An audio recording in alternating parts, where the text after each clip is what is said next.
forêt de Hulgoat renferme en son sein de nombreux sites qui mêlent légendes et histoire, tels que la grotte du diable que l'on découvre par le sentier pittoresque qui démarre derrière le moulin du chaos.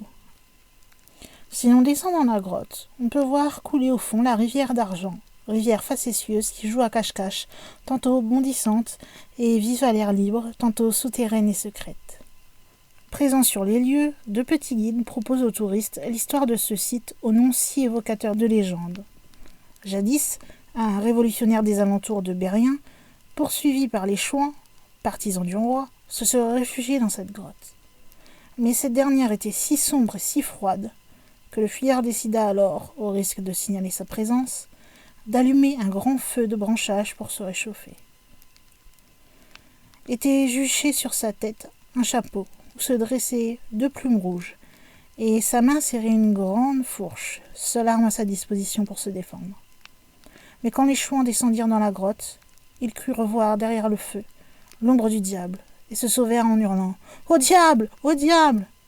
C'est depuis ce temps-là que la grotte devint la grotte au diable. Mais une autre version existe sur l'origine de ce nom.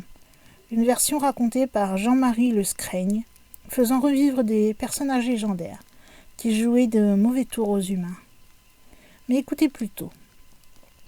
En des temps fort lointains, Lancourt résidait alors dans la forêt de Hulgoat et avait sa demeure en cette fameuse grotte.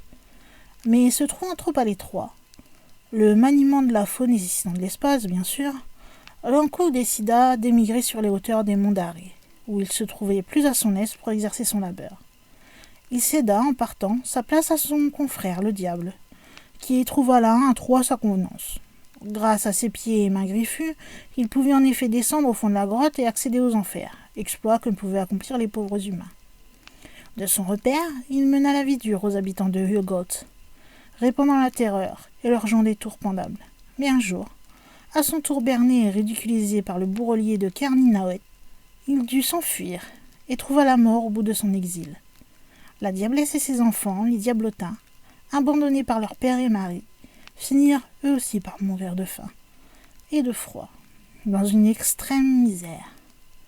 Hulgoat était définitivement délivré du diable, et ses habitants coulèrent depuis une vie tranquille et sereine.